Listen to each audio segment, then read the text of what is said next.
जय हिंद, वंदे मातरम। दोस्तों, आप सभी का अपने YouTube चैनल में स्वागत है। दोस्तों, आज हम धुआंधार तरीके से क्विक रिवीजन करने जा रहे हैं साइंस का, जो कि आपके MP प्लस के लिए बहुत ही बढ़िया फ़ायदेमंद रहेंगे और यहाँ से आने की पूर्णतः संभावना है। तो दोस्तों, वीडियो को हम अंत तक देखेंगे और वीडियो को लाइक भी कर लीजिए, चैनल को सब्सक्राइब भी कर लीजिए, जिससे कि आपको पूरा बेनिफिट मिले। तो दोस्तों, शुरू करते हैं आज का पहला प्रश्न। पहला प्रश्न दोस्तों आपके सामने आ चुका है। निम्नलिखित में से कौन सा प्रकाश का सबसे अच्छा स्रोत है जो कम से कम ऊर्जा का खपत करता है? तो दोस्तों, आपका जो सही उत्तर हो जाएगा LED। ठीक है दोस्तों, आप कमेंट बॉक्स में आंसर देंगे कि LED का पूर्ण रूप क्या है। ठीक है दोस्तों, और साथ ही CFL का भी पूर्ण रूप। लेकिन आपको LED का फुल फॉर्म तो आपको बताना ही है, क्योंकि LED का फुल फॉर्म पूछा जा चुका है। ठीक है दोस्तों, अगले क्वेश्चन की ओर चलेंगे। गंभीर बीमारियों पर लागू होने वाले लक्षणों की पहचान करें। तो दोस्तों, गंभीर जब बीमारियां हो जाती हैं तो उन पर लागू होने वाले लक्षणों की अपन को क्या करना है? पहचान करना है। तो दोस्तों, यहाँ पर हम पहचान करने जा रहे हैं, तो इसमें कौन से ऑप्शन सही होने चाहिए चर्चा करते हैं। रिकवरी धीमी होती है। अगर आपको गंभीर बीमारी हो गई है तो उसके लक्षण की आपको क्या करना है? पहचान करना है। रिकवरी धीमी होती है, अभी तो जो इसकी ऐसी कोई बात ही नहीं है, गंभीर बीमारी की बात कर रहा है और उसके लक्षण पहचानने हैं, तो रिकवरी इससे कोई संबंध ही नहीं है। सामान्य स्वास्थ्य पर कोई प्रभाव नहीं पड़ता है।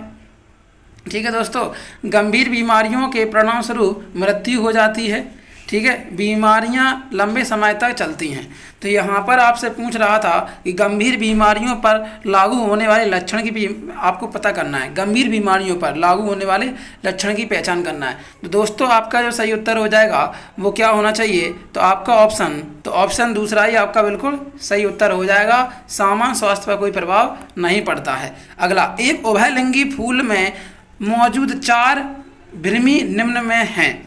तो आपसे यहाँ पर कह रहा है दोस्तों, उभयलिंगी की बात कर रहा है। तो उभयलिंगी जो होता है बाइसेक्सुअल फ्लावर होता है। ठीक है दोस्तों, जो आपको ध्यान रखना है। तो उभयलिंगी में आप देखेंगे पुष्पकोश होता है, पुमंग होता है, दलपुंज होता है, जायांग होता है। जो मादा का भाग होता है ना, उसे जायांग बोलते हैं। ठीक है फ्रेंड्स, और पुमंग जो होता है वो मेल का होता है। पुष्पकोश होते हैं, ठीक है, और दलपुंज होता है। क्लियर दोस्तों? अगले प्रश्न की ओर चलते हैं। एक निम्नलिखित पैटर्न में एक ही खेत में एक साथ 2 या 2 से अधिक फसलों को उगाना निम्न कहा जाता है। तो दोस्तों, आपसे कह रहा है कि एक निश्चित पैटर्न में ही एक ही खेत में एक साथ 2 या 2 से अधिक फसलों को उगाना क्या कहा जाता है? तो 2 या 2 से अधिक फसलों को बुलाने को क्या कहा जाता है? इंटर फसल कहा जाता है। अंतर फसल इंटर क्रॉपिंग कहा जाता है। ठीक है दोस्तों, अब चलेंगे अगले क्वेश्चन की ओर। यहाँ पर व्यापम ने गलत उत्तर दिया है, तो अंतर फसल नहीं होगा दोस्तों। जी हाँ, ध्यान रखना, इसका सही उत्तर हो जाएगा मिश्रित फसल। तो ऑप्शन तीसरा आपका बिल्कुल सही उत्तर हो जाएगा। निम्नलिखित में से कौन सा द्विपार्श्व सममिति जीव है? तो दोस्तों, यहाँ पर ध्यान रखना है, द्विपार्श्व की बात कर रहा है। तो आपका जो सही उत्तर हो जाएगा अर्थवॉर्म हो जाएगा, केचुआ। केचुआ आपका बिल्कुल सही उत्तर हो जाएगा। ठीक है, केचुआ जो है द्विपार्श्व सममिति जीव है। ठीक है, अगले क्वेश्चन की चलेंगे दोस्तों। एक गोताखोर एक स्विमिंग पूल में या फिर स्विमिंग पूल को पार करने में सक्षम है। इसके द्वारा पदार्थ के कणों का कौन सा, यहाँ पर आपसे पूछ रहा है, पदार्थ के जो कण हैं कौन सा विशेष गुण प्रदर्शित होता है? तो गोताखोर जो होता है वो तैराकी होता है। क्या कौन होता है दोस्तों? वो तैराकी होता है, गोताखोर। तो यहाँ पर आपको ध्यान देना है कि गोताखोर के बारे में आपसे पूछ रहा है, तो आप सही से समझेंगे कि गोताखोर जो है एक स्विमिंग पूल को पार करने में सक्षम है। इसके द्वारा पदार्थ के कणों का कौन सा विशेष गुण प्रदर्शित होता है? तो दोस्तों, इसका जो सही उत्तर हो जाएगा पानी में। दोस्तों, यहाँ पर ध्यान रखना है, पानी में अंतरा अणु आकर्षक बल कमजोर है। दोस्तों, इसका सही उत्तर कौन सा हो जाएगा? ऑप्शन दूसरा, कि दोस्तों पानी में अंतरा अणुक आकर्षण बल कमजोर है। तो ऑप्शन आपका दूसरा बिल्कुल सही उत्तर हो जाएगा, पानी में अंतरा अणुक आकर्षण बल कमजोर है।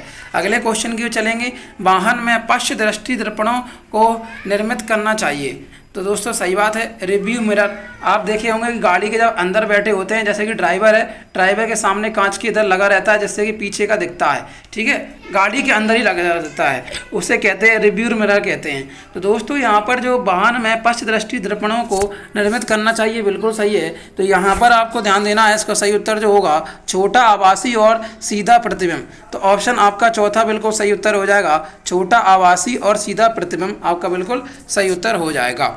अगले क्वेश्चन की ओर चलेंगे।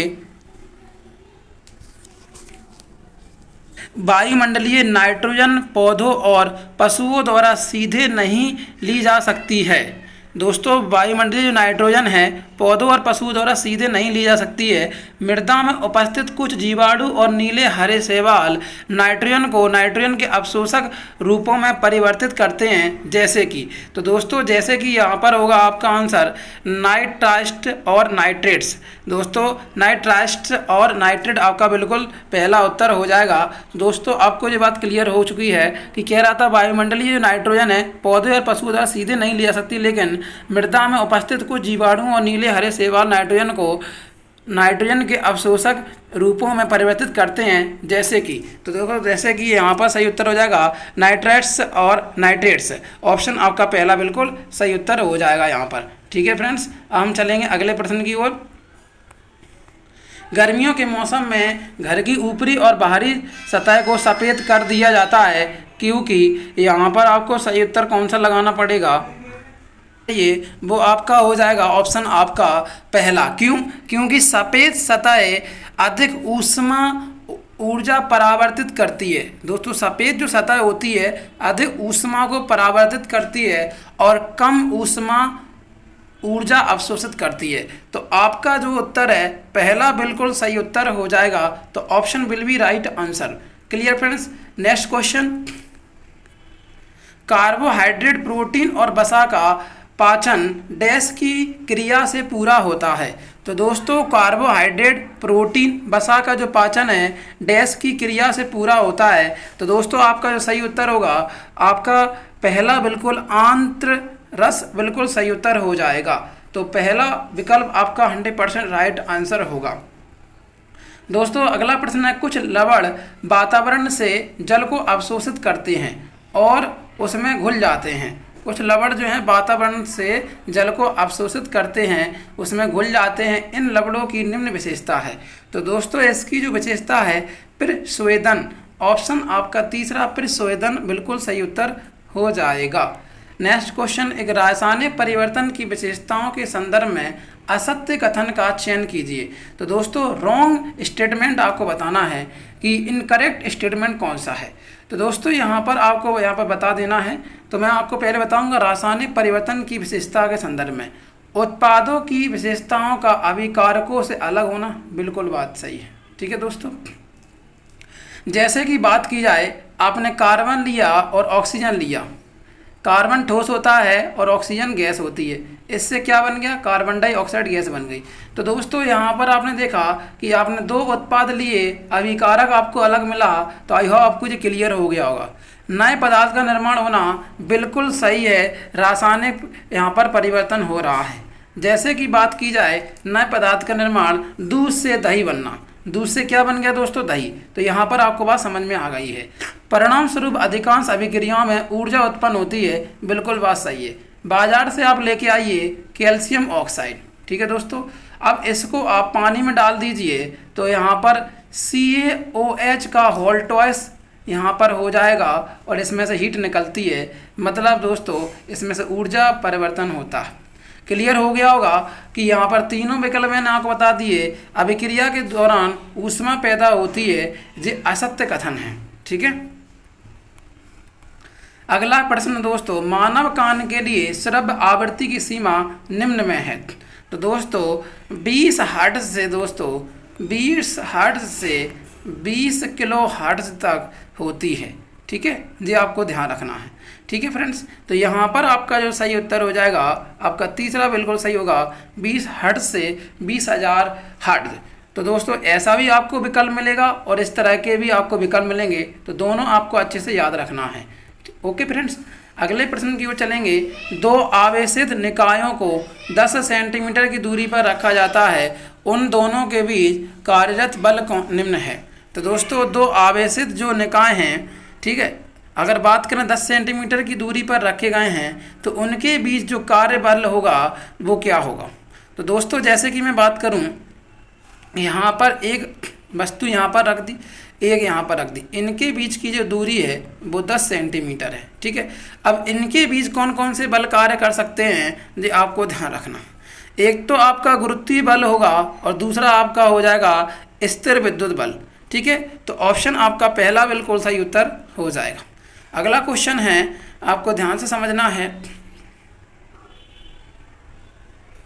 एक प्रयोगात्मक सेटअप में दिए गए पदार्थ जैसे नारियल का तेल, अंडे की सफ़ेदी, साधारण नमक, रेत क्रमशः 250 मिली वाले 4 बीकरों में पानी के साथ अच्छी तरह मिश्रित किए गए, उनमें से कौन सा टिंडल प्रभाव दिखाएगा। तो दोस्तों यहाँ पर आपका जो सही उत्तर हो जाएगा, टिंडल प्रभाव के लिए अंडे की परत 20 मिलीमीटर जल में 20 ml अंडे की सफ़ेदी, आपका ऑप्शन चौथा बिल्कुल सही उत्तर हो जाएगा। समुद्री समीर कब चलती है। तो दोस्तों समुद्रों में समीर चलती है वो दिन के समय चलती है। तो ऑप्शन आपका दूसरा during the day 100% right answer. निम्नलिखित में से कौन सा एक सजातीय मिश्रण है। दोस्तों आपसे कह रहा होमोजीनियस मिक्सर। तो होमोजीनियस जो मिक्सर है, पानी में चीनी का घोल, ठीक है, पानी में चीनी का घोल जो है वो सजातीय मिश्रण है। अगला प्रश्न है, दिया गया दूरी समय ग्राफ दर्शाता है। तो दोस्तों दूरी समय जो ग्राफ है वो दर्शा रहा है कि विराम पर एक निकाय। दोस्तों ना ही उसकी स्पीड बढ़ रही है ना ही उसका समय, समय तो बढ़ रहा है लेकिन रेस्ट अवस्था में है। जैसे कि मैंने कहा आज आप 7 बजे ग्वालियर में बैठे हैं, ठीक है, और मैंने 1 घंटे बाद देखा कि आप ग्वालियर में ही बैठे हैं। तो यहाँ पर समय तो बढ़ा दोस्तों लेकिन दूरी नहीं बढ़ी। क्लियर, उतना ही समय है। तो आपका जो सही उत्तर हो जाएगा सी, आपका विश्राम पर एक निगाह बिल्कुल सही उत्तर हो जाएगा। तो दोस्तों यहाँ पर आपको दिख रहा है न्यूरॉन की आकृति दिख रही है। किसकी दोस्तों, न्यूरॉन की। बहुत ही इंपॉर्टेंट क्वेश्चन है दोस्तों न्यूरॉन की यहाँ पर आकृति से। तो दोस्तों यहाँ पर आपको बहुत अच्छे से समझ लेना है, जो फ्री का नंबर मिलने वाला है आपको, ठीक है। तो यहाँ पर मैं आपको बताऊँ कि आपको किस तरह से ध्यान रखना है, ठीक है दोस्तों। तो यहाँ पर जो आपको ध्यान रखना है किस तरह से वो आप बात को समझेंगे। तो यहाँ पर आपको मैं बताने जा रहा हूँ जो नंबर से दिए गए हैं उन सभी के बारे में, ठीक है फ्रेंड्स। तो आप बहुत ध्यान से चीज़ों को समझना, ठीक है। तो ध्यान से चीज़ों को समझेंगे तो आपको बढ़िया से क्लियर हो जाएगा, ठीक है। तो मैं बात करूँ यहाँ पर सबसे पहले पहला नंबर जो है यहाँ पर आपको दिख रहा है, ठीक है। थोड़ा सा मैंने जूम कर दिया है। तो यहाँ पर आपसे पूछ रहा है ये क्या है, ठीक है। फिर दूसरा नंबर यहाँ पर क्या है, ये क्या चीज़ है। फिर उसके बाद यहाँ पर ये पूछ रहा है, ठीक है। चौथा नंबर जो नीचे दिया गया है ये क्या है। क्लियर। अब मैं आपको एक एक करके बता देता हूँ। तो ध्यान से आप समझेंगे कि पहला जो है जो अंदर का, इसे कहा जाता है सेल बॉडी। सेल बॉडी है, ठीक है। और अंदर का जो है वो केंद्रक कहलाता है, जो काला काला आपको बिल्कुल अंदर दिख रहा है, जैसे कि मैंने देखो यहाँ पर पॉइंट किया है, ठीक है। तो आप समझ रहे होंगे। तो जो अंदर है वो केंद्रक है, और जो यहाँ पर टिक लगा हुआ था वो आपको यहाँ पर रिप्रेजेंट कर रहा है ग्रीन ब्लू कलर का है। थोड़ा सा आप समझेंगे जी, यहाँ पर कोशिका, यहाँ पर सेल बॉडी है, ठीक है, जी वाला पार्ट जी सॉल बॉडी हुई। और जे भीतर का जो काला काला दिख रहा है इसे केंद्रक कहा जाता है। आई होप आपको ये क्लियर हो गया होगा। अब हम दूसरा पॉइंट आपको बताएंगे कि दूसरा पॉइंट क्या है। दूसरा पॉइंट जो आपको दिख रहा है यहाँ पर जो छोटी छोटी ऐसी इस तरह से झाड़ियाँ से आपको दिख रही हैं इस तरह, इन्हें क्या कहा जाता है, इन्हें दुर्मिकाएँ कहा जाता है। तो दुर्मिकाएँ इन्हें कहा जाता है, डेंड्राइट कहा जाता है, ठीक है दोस्तों। तो ये आपको ध्यान रखना है। क्लियर। तीसरे की बात करें तो तीसरे को एक्सॉन कहा जाता है, जो यहाँ पर होते हैं एक्सॉन, ठीक है। यहाँ पर जो जॉइंट एक्सॉन, हिंदी में इसे तंत्रिकाक्ष कहा जाता है। चौथा जो है उसे नर्व एंडन कहा जाता है, मतलब ये न्यूरॉन का लास्ट का भाग है, तंत्रिका फलागम कहा जाता है। तो दोस्तों यहाँ पर मैं आपको बता दूं कि पहला जो है इसमें आपको आंसर जी यहाँ से मिल जाएगा इजी, कि दोस्तों पहला जो है वो कोशिका पिंड है, दूसरा दुर्मिका है, तीसरा तंत्रिकाक्ष है, तीसरा तंत्रिका फलागम है। तो आई हो आपको ये क्लियर हो गया होगा। अगले क्वेश्चन की ओर चलेंगे। एक आयाम 2+ में 18 इलेक्ट्रॉन और 20 न्यूट्रॉन है तो तत्व का नाम होगा। तो यहाँ पर आपको एक चीज़ ध्यान रखनी है दोस्तों, कि आपके लिए बहुत ज़्यादा महत्वपूर्ण रहेगी कि दोस्तों यहाँ पर कौन सी चीज़ किसके बराबर होती है। तो यहाँ पर मैं बात करूँ इलेक्ट्रॉन की संख्या, ठीक है, किसकी बात कर रहा हूँ दोस्तों मैं, इलेक्ट्रॉन की संख्या बराबर होती है प्रोटॉन की संख्या की, बराबर होती है परमाणु क्रमांक की, ठीक, परमाणु क्रमांक की, तीनों आपस में बराबर होते हैं। जितने यहाँ पर अगर बात की जाए न्यूट्रॉन इलेक्ट्रॉन होंगे उतने प्रोटॉन होंगे, उतने ही क्या होंगे, परमाणु क्रमांक होगा उतने नंबर का। ठीक है फ्रेंड्स, तो इस पर हम चर्चा करने जा रहे हैं कि दोस्तों यहाँ पर बात की जा रही है इलेक्ट्रॉन्स की। ठीक है, तो इलेक्ट्रॉन्स यहाँ पर कितने हैं, 18 इलेक्ट्रॉन्स हैं और 20 न्यूट्रॉन हैं। तो यहाँ पर बताइए तत्व कौन सा है।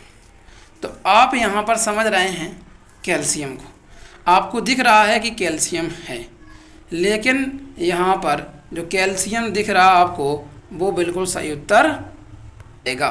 तो आपका जो कैल्शियम आंसर है 100% राइट आंसर हो जाएगा ऑप्शन दूसरा। तो आई हो आपको वीडियो अच्छी लगी होगी, समझ में आई होंगी चीज़ें किस तरह से याद करना, मैंने आराम से बताने का प्रयास किया है।